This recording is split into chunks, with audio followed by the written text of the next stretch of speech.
Hey there, this is Emma Kong. Today we are uncovering the mysteries of China's first emperor, Qin Shi Huang. Throughout China's more than 3,500 years of recorded history, over 400 emperors have ruled this vast eastern land. Before the first emperor emerged, all rulers styled themselves as kings, typically using the format king of state name. For example, King of Qin, where Qin was the name of the realm. The protagonist of the legendary story I'm going to tell today is the very first emperor in Chinese history, a prince from the state of Qin, whose name was Zheng. Prince Zheng was born into the late Warring States period, an era filled with war and chaos. At that time, China was in a period similar to the age of the Greek city-states, where well-known polities like Athens, Sparta, Thebes, and Corinth frequently fought and formed alliances with one another. Just like ancient Greece, China experienced several centuries of continuous warfare, which eventually left only 7 relatively powerful states, one of which was Qin, the homeland of Prince Zheng. When we talk about Prince Zheng, we cannot overlook his father Yiren. At the time, Yiren wasn't yet a king. He was just one of over 20 princes of the Qin state. And tragically, Yiren was chosen by the king of Qin to be a diplomatic hostage, forced to live in the enemy state of Zhao. This means that Prince Zheng, the future first emperor of China, wasn't born in Qin, but in the capital of Zhao. You may wonder, why did the protagonist's father, Prince Yiren, become a hostage? During that era, when the 7 states were frequently at war with each other, one state would often send a prince to another state as a diplomatic hostage to guarantee its promise to maintain peace. This prince would usually live in the capital of the receiving state and be placed under strict surveillance. If the state that sent the hostage prince broke his promise and launched an attack against the host state, the prince would be executed as punishment for the betrayal. At the Warring States period, peace between states was usually fragile and short-lived, and a war could break out suddenly for various reasons. Therefore, hostage princes were constantly in danger. Each one of them hoped to change their fate. The appearance of a key figure changed the fate of Prince Yiren, who was held as a hostage. As a hostage from a hostile state, Prince Yiren lived in poverty during his time in the state of Zhao. A wealthy merchant named Lü Buwei from a small state of Wei learned about Prince Yiren's difficult situation and saw it as a perfect investment opportunity. Lü told Prince Yiren that he could help him end his mission as a hostage and return to the state of Qin to inherit the throne and become the new king of Qin. Meanwhile, Lü gave his favorite concubine, Lady Zhao, to Prince Yiren as a wife. Prince Yiren and Lady Zhao later gave birth to a son, Prince Zheng, who would become the first emperor of China. Was Lü Buwei's illegitimate son the first emperor in Chinese history? Interestingly, there's a story that has circulated in China for over 2,000 years. It tells that Lü gave Lady Zhao, who was already pregnant with his child, to Prince Yiren as a wife. This secret was only known to Lü and Lady Zhao. Prince Yiren, deeply captivated by Lady Zhao's beauty, was unaware of the truth. Later, Lady Zhao gave birth to Prince Zheng, who was believed to be the biological son of Lü Buwei. According to this tale, Prince Zheng's bloodline did not come from the royal family of Qin. The merchant Lü spent a great amount of gold and employed many ingenious strategies to finally fulfill his promise. Prince Yiren returned to Qin with the young Prince Zheng. Prince Yiren became the new king of Qin, while merchant Lü was appointed as the prime minister of Qin. In 247 BC, only 3 years after becoming the king of Qin, Prince Yiren died of illness. The 13-year-old Prince Zheng ascended the throne as the new king of Qin. Despite his young age, Prince Zheng already showed extraordinary wisdom and courage. From this point on in our story, we will refer to him as King Zheng of Qin. What has Qin Shi Huang done in history? King Zheng of Qin's greatest accomplishment was the conquest of the remaining 6 states and unifying them into one empire for the first time in Chinese history, which laid the foundation for over 2,000 years of imperial rule in China. From 236 BC to 221 BC, he spent 15 years defeating Han, Zhao, Wei, Yan, Chu, and Qi one after another. This brought an end to over 550 years of war and chaos, and led to the founding of a powerful and unified empire, the Qin dynasty. To commemorate his monumental feat of unifying the 6 warring states, King Zheng of Qin decided to abandon the title king, and instead proclaimed himself emperor.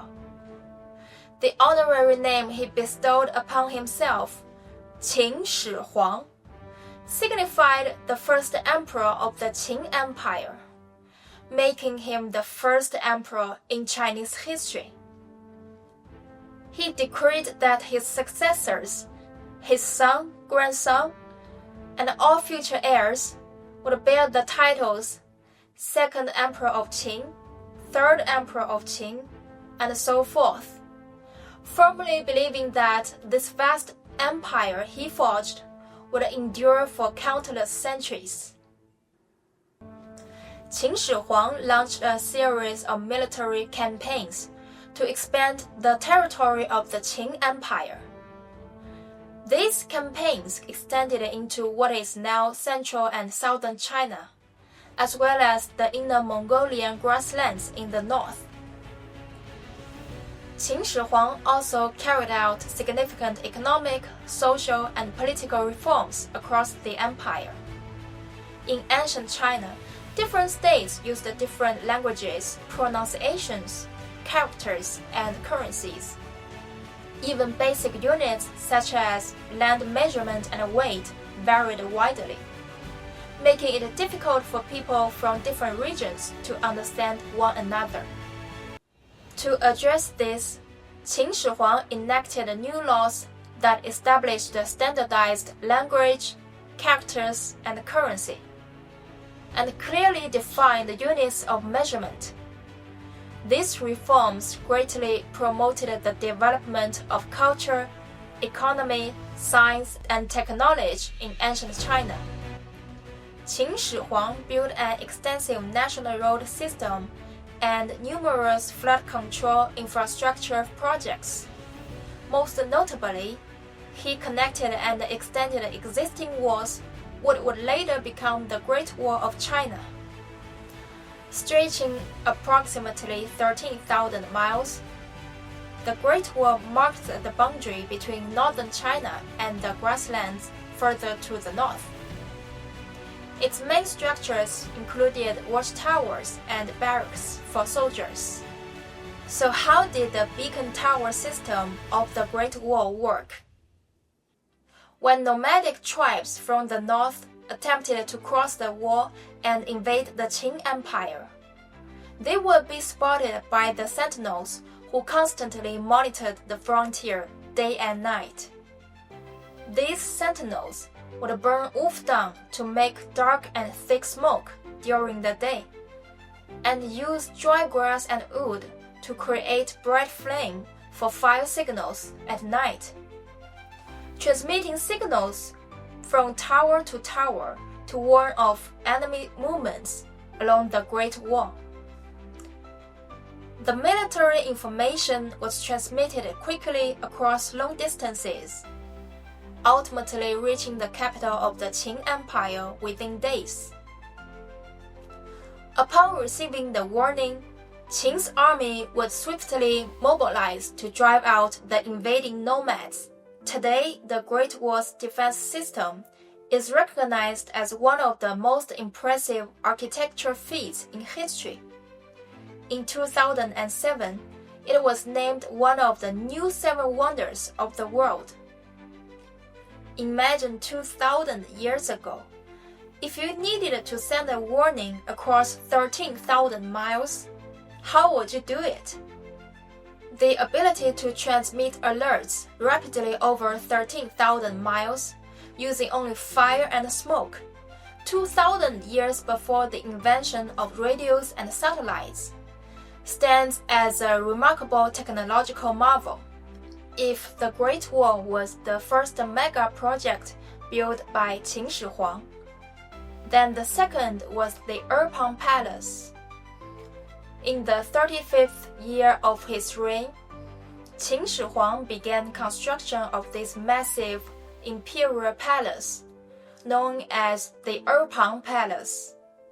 The total area of the palace complex covered 6 square kilometers, and its largest hall measured 4,000 feet in length and 1,350 feet in width, roughly equivalent to 124 acres.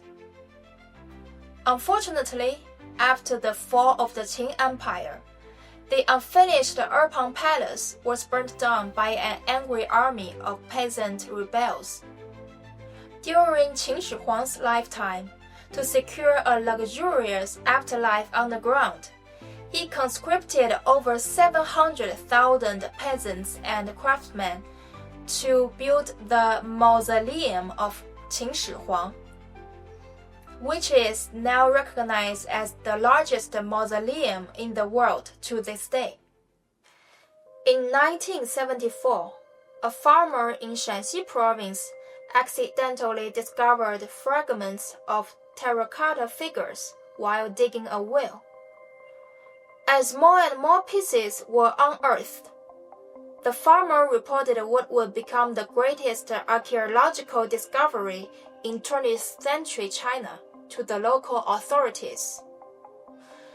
The Terracotta Army, created to serve as the military force of Qin Shi Huang in the afterlife, vividly represents the might of the Qin Empire's invincible army. Each figure was crafted based on the actual structure of the Qin military, including soldiers, officers, archers, chariots, and horses.